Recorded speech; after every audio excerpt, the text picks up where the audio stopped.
자, 오늘은 우리 연력학 문제를 풀기 위해서 꼭 알아야 되는 4가지 연력학 과정이랑 그리고 마지막에는 이제 열 효율 조금 다뤄보도록 하겠습니다. 우리가 역학 파트에서 운동을 분석하기 위해서 AT 그래프, VT 그래프, ST 그래프 썼던 것처럼 연력학에서는 PV 그래프를 써요. 그러니까 부피, V에 따른 압력 P의 그래프를 그리는 거지. 그런데 우리가 이상기체 상태 방정식을 생각해보면 요 부피랑 압력이랑은 이런 관계를 가지고 있단 말이야. PV는 nRT. 그런데 만약에 이 온도 T가 같은 상황이라고 하면 P를 좌변에 놔두고 X축에 오는 V를 우변에 이항을 시켰을 때 이런 식으로 나타나는데 지금 분자가 몰수, 상수죠. 기체 상수, 상수죠. 온도가 T가 동일한 조건이라고 말했으니까 상수죠. 그러면 요 꼴은 여러분들이 수학 시간에 배웠던 반비례 관계를 갖는다는 걸 충분히 생각할 수가 있을 거야. 반비례가 조건이 뭐야? 반비례라는 게 여기 잘못돼 있네. 비례가 아니라 같다는 조건이죠. 반비례의 정의가 이렇잖아. 두 변수를 곱했을 때 항상 같은 상수가 나오는 관계를 우리가 반비례한다고 하잖아. y를 이렇게 이항을 시키면 여러분들이 수학에서 알고 있는 이런 반비례 곡선이 나타나잖아요. 그런데 지금 온도가 동일하다고 봤을 때 좌변에 압력만 남기고 우변에다가 다 넘기면 여러분들이 수학 시간에 배웠던 반비례 관계가 P랑 V 사이에 나타나는 걸 알 수가 있지. 온도가 같은 조건일 때 압력과 부피 사이의 관계를 그래프에다 그려보면 이렇게 반비례 그래프가 나타나요. 그러니까 하나의 반비례 곡선상에서 존재하는 모든 점들은 압력이랑 부피가 계속 실시간으로 달라질 수 있지만 요 점 위에 있는 모든 지점들의 온도는 동일하다는 거야. 그리고 T의 조건에 따라서 반비례 곡선의 기울기가 다 다를 수 있잖아요. 어떤 그래프는 이런 그래프로 나타나고 어떤 그래프는 이런 그래프로 나타날 수도 있고 어떤 그래프는 이렇게 완만하게 나타날 수도 있고 여러 가지의 반비례 곡선이 있을 수 있잖아.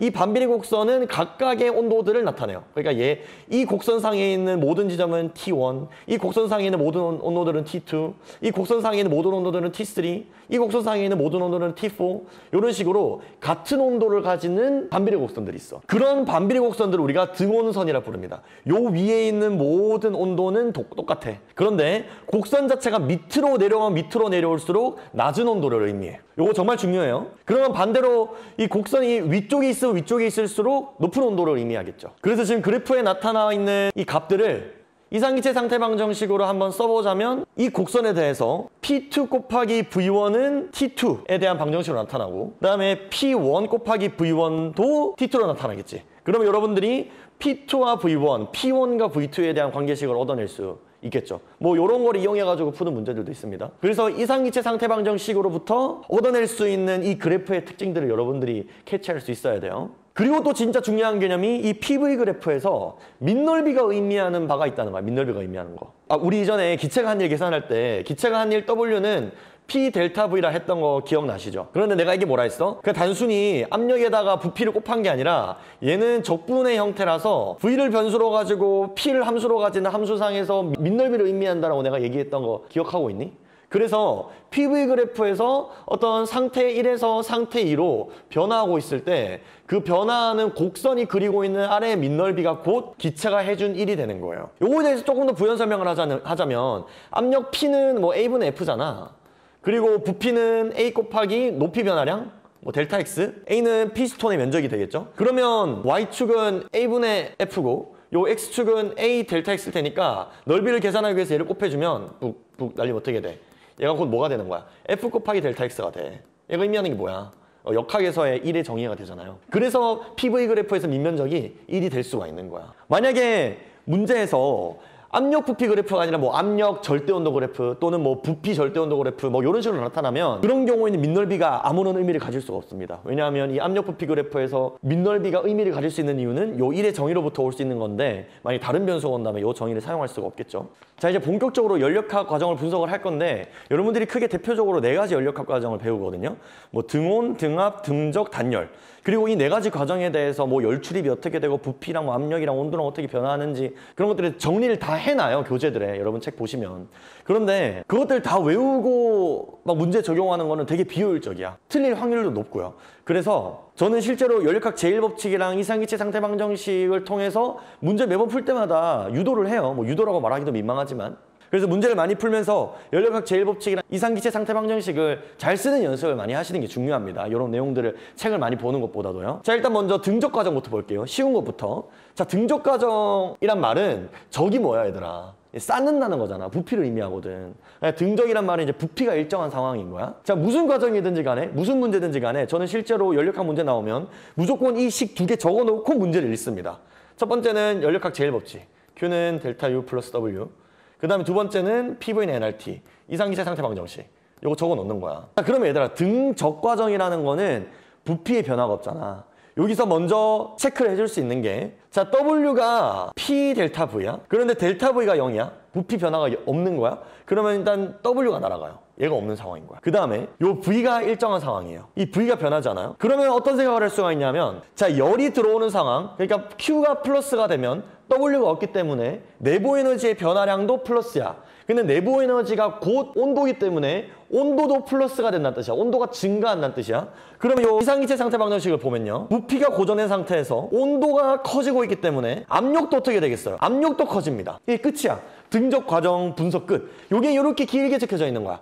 열을 출입시켜도 부피를 일정하게 유지하기 때문에 기체가 하는 일은 없고 하는 일은 없어. 그때 출입된 열 에너지는 온도 변화만 시킨다는 거야. 그리고 등적 과정에서는 V가 고정된 상수이기 때문에 압력이 증가하면 온도가 증가할 수밖에 없어. 압력이 증가하면 온도가 증가할 수밖에 없어. 요 식 두 개로 지금 모든 걸 다 분석을 할 수가 있어요. 여기 나와 있는 식이 그런 의미야. Q는 델타 U 플러스 W인데 W가 없어지는 상황이야. 그럼 Q는 오로지 내부 에너지 변화에만 쓰이고요. 그 다음에 V가 고정된 상수라고 표현한다면, 제가 이 꺾은 괄호로 하는 거는 이제 상수라는 뜻으로 한 거예요. 뭐 공식적인 규칙은 아니지만 저는 그렇게 표현을 합니다. 부피가 일정한 상황이라면 여기서 변하는 값은 P와 T밖에 없기 때문에 P랑 T는 비례하는 관계가 될 거야. 너무 쉽지? 이걸 그래프로 한번 볼까요? 자, 그래프를 한번 볼게요.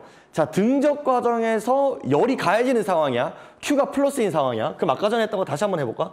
Q는 델타 U 플러스 W고, 그다음 PV는 NRT인데, 자, 등적 과정이니까 W는 없어요. 근데 지금 가열되고 있으니까 Q가 지금 주입되고 있는 거지. 그럼 Q가 플러스야. 그러면 델타 U도 플러스일 수밖에 없겠네. 왼쪽이 양이니까 오른쪽도 음이어야지. 그러면 내부 에너지가 증가하고 있는 상황이라는 거고, 그러면 온도가 커지고 있겠네요. 그런데 지금 부피가 고정된 상황이니까 압력도 커질 거야. 요 상황을 그래프로 그리자면, 맨 처음에 이 위치에 있었던 압력이 P1이고 부피가 V인 상황에서 등적이니까 부피 변화, 그러니까 왼쪽 오른쪽으로 움직이지 않고 위아래로만 움직이는 그래프가 돼야 되거든. 그런데 지금 가열이 되면 온도가 올라가고 있잖아. 그러면 등원선을 가로질러서 위쪽 등원선으로 올라가야 돼. 그래서 위쪽으로 Y축 방향으로 쭉 올라가는 그래프가 나타날 거고, 그러다 보면 압력은 P1에서 P2로 커지는 거를 여러분들이 볼 수가 있어요. 이게 분석 끝이야. 그래서 문제에서 물어보겠지? 기체가 외부에 한 일은 0이다. 내부 에너지는 온도가 증가하고 있기 때문에 내부 에너지는 커지고 있다. 이렇게 표현하면 되는 거야. 이게 끝이야. 자, 그럼 반대로 부피를 고정시킨 상태에서 냉각, 열을 빼는 상황인 거야. 자, 똑같이 Q는 델타 U 플러스 W에서 PV는 NRT 적어놓고, 자, 이번에 열을 빼고 있어요. 얘가 마이너스야. 근데 등적이니까 W가 없어요. 그러면 델타 U도 마이너스여야 될 거고, 그러면 내부 에너지가 감소하고 있는 상황이라는 뜻이니까 T가 줄어들고 있네? 근데 부피가 고정된 상황이니 압력도 줄어들 거야. 그래서 원래 이 위치에 있었던 게 왼쪽 오른쪽으로는 변하지 않아. 부피가 일정하니까. 그래서 위아래로만 움직일 수 있어. 근데 압력이 줄어드는 상황이라며. 그래서 밑으로 쭉 내려올 거야. 또는 온도가 줄어들고 있으니까 위쪽 동원선에서 아래쪽 동원선으로 밑으로 내려와야 되는 상황이 등적 냉각 과정인 거야. 그랬을 때 기체가 외부에 한 일은 당연히 델타 V가 0이니까 W도 0이겠고, 내부 에너지는 지금 등원선을 가로질러서 내려왔기 때문에 온도 변화가 음이 되는 거고, 그럼 내부 에너지도 감소하고 있다라고 표현해 줄 수가 있겠지. 이게 다예요. 너무 간단하지 않아? 이거랑 똑같이 등원 과정으로 넘어가 볼게요. 자, 등원 과정은 이름에서도 알 수 있다시피 온도가 동일한 상황이야. 자, 그럼 똑같이 Q는 델타 U 플러스 W를 적어놓고 PV는 NRT 적은 상태에서 분석을 해볼까요? 자, 이번에는 온도가 같은 상황이니까 온도는 곧 내부 에너지잖아. 그럼 온도 변화가 없다는 거는 내부 에너지 변화가 없다는 거네. 얘가 없는 거야. 아까 전에 등적 과정에서는 얘가 없었는데 이번엔 얘가 없죠. 그러면 만약에 가해지는 열이 있다면, Q가 가해지고 있다면 그 가해진 Q는 온전히 W한테다 다 갈 거야. 그치? 그게 이 문장의 뜻이야. 열을 출입시켜도 온도가 일정하게 유지되기 때문에 내부 에너지 변화 델타 U는 없어. 그렇다 보니까 부피 변화, 그렇다 보니까 기체 1만 존재하는 거야. 그리고 온도가 고정돼 있으니까 지금 우변이 다 상수야. 그러면 P와 V가 반비례 관계를 가지겠지? 그럼 P가 커지면 V는 작아지고 B가 커지면 P가 작아지는 그런 관계가 되겠죠. 그래서 기체 압력이 증가하면 부피가 감소한다. 압력과 부피는 반비례한다라는 말 뜻이 요 식을 해석해서도 여러분들이 충분히 생각할 수 있는 내용이라는 거야. 등원 과정에서의 중요한 내용은 뭐다? 출입하고 있는 열의 양이 오로지 기체가 받은 일 또는 한 일로 쓰인다는 거야. 간단하죠? 이것도 그래프 볼까요? 자, 등원 과정은 온도가 같기 때문에 상태가 변화한다고 하더라도 동일한 등온선 상에서만 움직일 거예요. 그래서 A의 상태에서 B의 상태로 움직일 때 직선으로 움직이지 않고 곡선을 따라 움직일 거야. 자, 그런 상태 변화 중에서도 A에서 B로 가는 상태 변화라고 칠게요. 그러면 지금 부피가 커지고 있는 상황이지. 그래서 이런 과정을 등온 팽창이라 불러요. Q는 델타 U 플러스 W랑 PV는 nRT 적어놓고 등온이니까 얘는 없고 팽창하니까 부피 변화가 양인 거네. 델타 V가 양인 거잖아. 그러면 얘는 곧 W를 의미하겠죠? 그래서 얘가 양인 상황이야.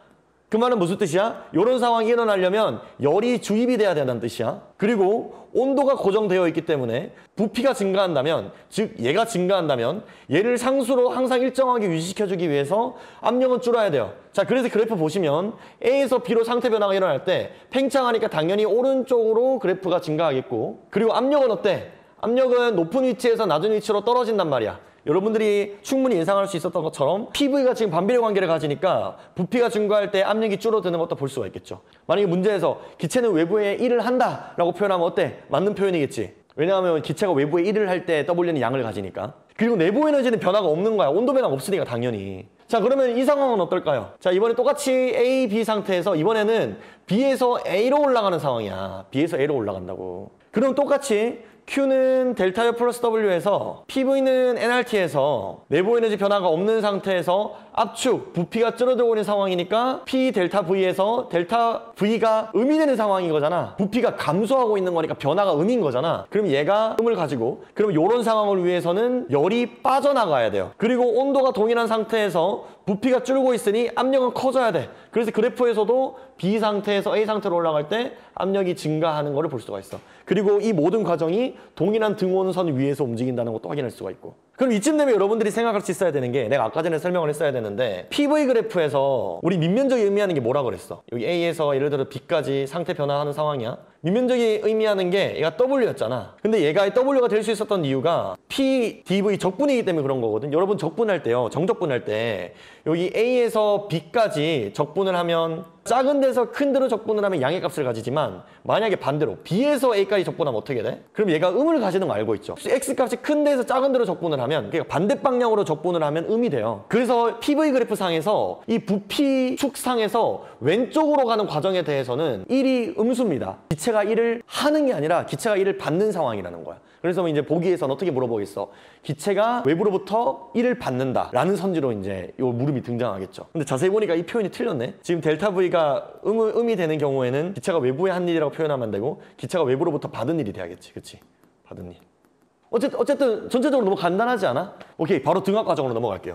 자, 이번엔 등압 과정을 볼게요. 등압 과정은 여러분들이 이름에서도 충분히 예상할 수 있다시피 압력이 일정한 상황이야. 근데 등압 과정은 나는 개인적으로 좀 까다로워, 나한테. 왜냐하면 이제 연력학 제1법칙을 보면 우리 아까 전에 등온 과정이나 등적 과정 같은 경우에는 델타 U나 W가 바로바로 소거가 돼버리니까 깔끔하잖아요. 그런데 등압 과정은 연력학 제1법칙을 생각해보면요, 바로 첫 번째로 소거되는 게 없어. 그래서 생각이 한 번 더 가더라고. 그래서 좀 까다로운 것 같아요, 저한테는. 저는 그래요.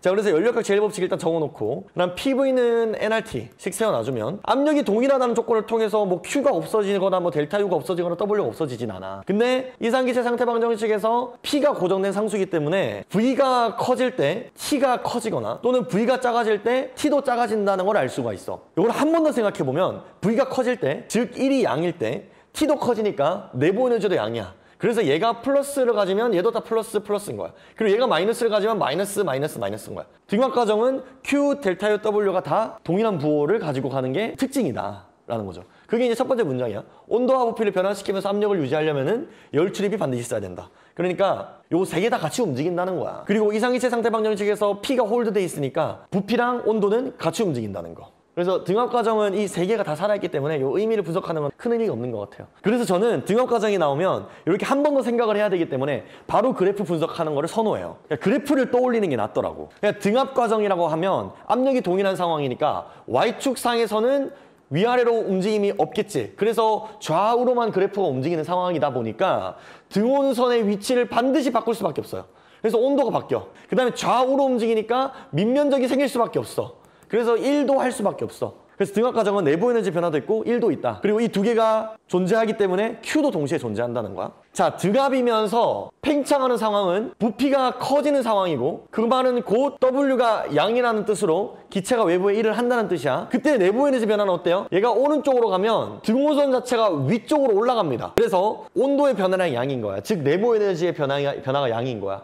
온도 높아져요. 그러면 등압인데 압축되는 상황은 어때? 부피가 작아지는 상황이잖아. 그러면 등온선이 밑에 등온선으로 상태가 옮겨가게 되고 밑넓이가 그려지기는 하지만 반대 방향으로 그려지기 때문에 1의 크기는 음이 되겠습니다. 그래서 기체가 외부 일을 하는 게 아니라 외부로부터 일을 받는 상황이 되고 등온선은 아래로 내려오니까 내부 에너지 즉 온도 변화는 음이 되는 거예요. 그래서 온도가 낮아져. 그리고 등압 과정에서만 유일하게 W는 P 델타 V에서 얘가 고전의 상수다 보니까 그냥 P 곱하기 부피 변화를 계산해도 돼요. 근데 등압 과정에서 이게 가능하다 보니까 착각을 많이 하는 거지. 아, 그냥 압력에다가 그냥 부피 변화랑 곱하면 되는구나. 등압 과정을 제외한 다른 모든 과정은 부피가 막 변화하거든요. 그래서 함부로 압력 곱하기 부피 변화를 할 수가 없다는 거야. 적분의 정의를 사용해야 된다는 거야. 자, 그리고 마지막 단열 과정을 볼게요. 단열 과정은 뭐야? 단열 과정은 열이 끊겨 있다는 뜻이야. 그러니까 열 출입이 없어. Q가 0이야. 그러면 연력학 제1법칙에서 Q가 없는 상황이야.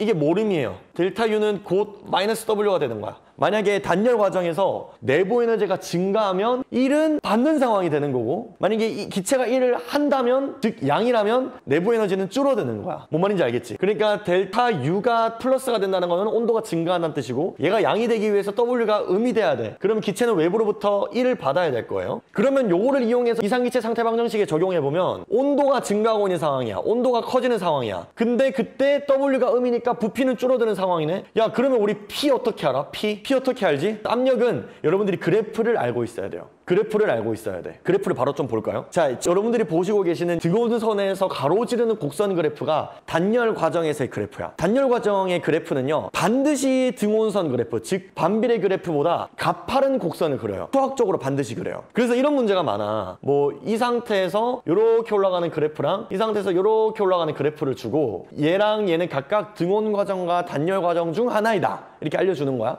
그러면 기울기가 완만한 게 등온 과정이고 기울기가 가파른 게 단열 과정이에요. 자, 그러면 그래프를 통해서 계속 분석을 해보면 단열 상황인데 Q가 0인데 팽창 델타 V가 양인 상황이야. Q는 델타 U 플러스 W 연력학 제1법칙과 PV는 nRT 이상기체 상태 방정식에서 Q가 없어지는 상황이고 팽창하는 거니까 델타 V가 양인 상황. 얘가 양이에요. 그러면 얘가 0이 되기 위해서는 얘가 음이 돼야 되겠지. 내부 에너지 변화가 음이 돼야 돼. 그럼 내부 에너지 변화가 음이 된다는 거는 온도가 작아진다는 뜻이야. 그리고 1이 양이라는 뜻은 부피가 커진다는 뜻이야. 그럼 이제 얘를 판별하는 게 어려웠잖아. 얘는 그래프를 떠올려 주시는 거예요. 얘가 부피가 커지면서 단열이라는 거는 오른쪽으로 가기는 가는데 등온선보다 가파른 곡선을 그리면서 내려가는 거야. 그럼 압력 변화는 어때? 큰 데서 작은 데로 이동하겠지. 그래서 얘는 P는 작아집니다. 단열 과정은 이렇게 생각하시는 거예요. 그러면 기체는 외부에 일을 하겠고요. 양이니까. 요 밑면적이 그리는 넓이가 양이잖아. 그리고 내부 에너지는 위의 등온선에서 아래의 등온선으로 가파르게 내려오니까 음이 되는 거야. 온도는 낮아지는 거야. 자, 반대로는 어때요? 열 출입이 없는데 압축되는 상황이야. 그러니까 부피가 줄어드는 상황이야. 그러면 Q는 델타 U 플러스 W 똑같이 한번 해볼게요. PV는 nRT 적어놓고 Q가 없는 상황이야. 근데 압축되고 있는 상황이네. 델타 V가 음인 상황이야. 얘가 음이네. 얘가 음이 되려면은 얘가 이 두 개 합쳐서 0이 되려면은 내부 에너지가 양이 돼야 되고 그럼 온도가 커져야 돼. 그럼 T는 커지는 상황이고 부피는 줄어드는 상황이야. 얘는 어떻게 판별한다고? 그래프를 본다고. 맨 처음에 초기 상태 여기에서 나중 상태 여기로 압력이 커지고 있으니까 얘가 커진다라고 문제를 풀어주시면 되는 거예요. 단열 과정에서 중요한 건 뭐야? 단열 과정에서는 곡선의 기울기가 반드시 등온 과정보다 가파르다는 거. 기억하세요. 어때? 너무 쉽지 않아? 그러니까 사실 요거에 대해서 더 설명을 하려면 좀 더 할 수 있는데 문제를 푸는 데는 요 정도만 알고 있으면 돼요. 어떤 과정이 나오든지 간에 무조건 연력학 제1법칙이랑 이상기체 상태 방정식을 적어놓고 문제에 주어진 조건대로 부호를 찾아서 뭐 퍼즐같이 풀어주시면은 조건들이 다 튀어나와요. 자, 그리고 마지막으로 열 효율 조금만 보고 마칠게요. 자, 이제 열기관이랑 열 효율 짧게 하고 마칠게요. 열기관은 여러분들이 알고 있는 뭐 자동차의 엔진 같은 녀석이야. 그러니까 엔진 같은 열기관이 어떻게 작동을 하는 거냐면 고열원으로부터 열이 열기관으로 흘러 들어가요. 그리고 그 받은 열을 통해서 얘가 일을 해, 열기관이. 그리고 일을 하고 남은 찌꺼기 열을 저열원으로 흘려보내요. 그리고 이 열기관이 일을 하는 도중에 일련의 연력학 과정을 거쳐서 일을 하게 되는데 그 일련의 연력학 과정을 PV 그래프상에서 나타내보면 대략 이런 식으로 생겼다는 거야. 그리고 열기관이 일을 할 때는 반드시 PV 그래프상에서 폐곡선을 그리는 형태로 상태 변화를 해요. 그럼 폐곡선을 그린다는 말은 어떤 지점에서 출발해가지고 한 사이클을 돌고 원래 위치로 돌아온다는 거잖아. 원래 상태로 돌아온다고. 원래 상태로 돌아온다는 게 여러분들이 문제 풀 때 정말 중요한 단서가 되는데 원래 상태, 즉 동일한 압력과 동일한 부피를 가지는 지점으로 돌아오게 되면 온도가 똑같을 거야. 그러니까 열기관이 한 사이클 운동을 하기 전이랑 한 사이클을 일을 하고 나서 돌아왔을 때의 돌아온 지점이 같으니까 열기관이 일을 하고 나서는 내부 에너지 변화, 즉 온도의 변화가 없다고. 그리고 열기관이 한 사이클을 하는 동안 이 폐곡선이 그리고 있는 넓이 있잖아. 요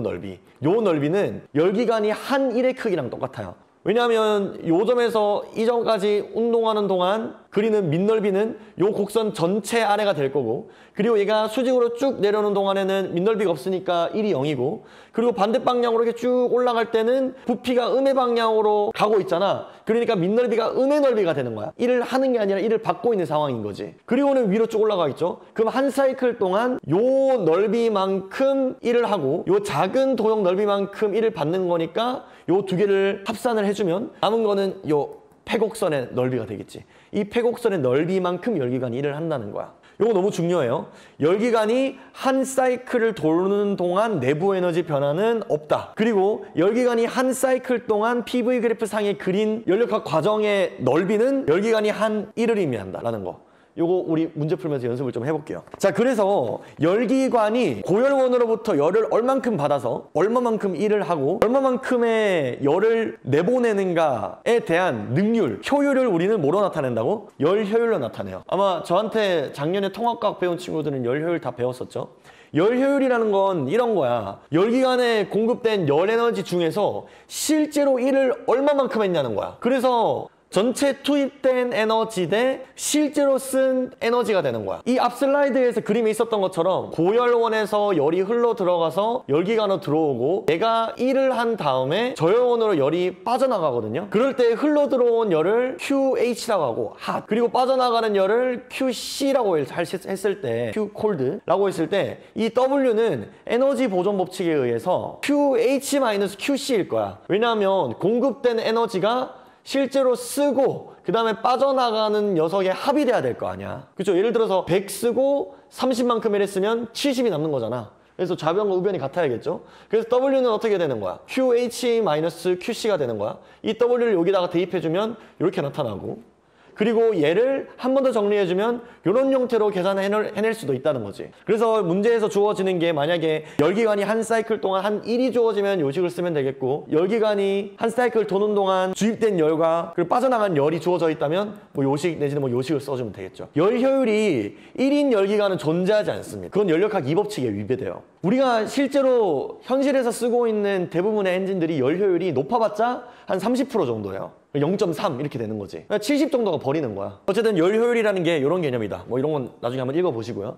그리고 요거 조심하셔야 돼요. 우리가 지금 식을 적을 때 1-QH분의 QC잖아. 근데 어떤 책에 보면 1-TH분의 TC 돼 있는 책이 있어. 얘가 뭐냐면 얘는 Q랑 T는 완전히 달라.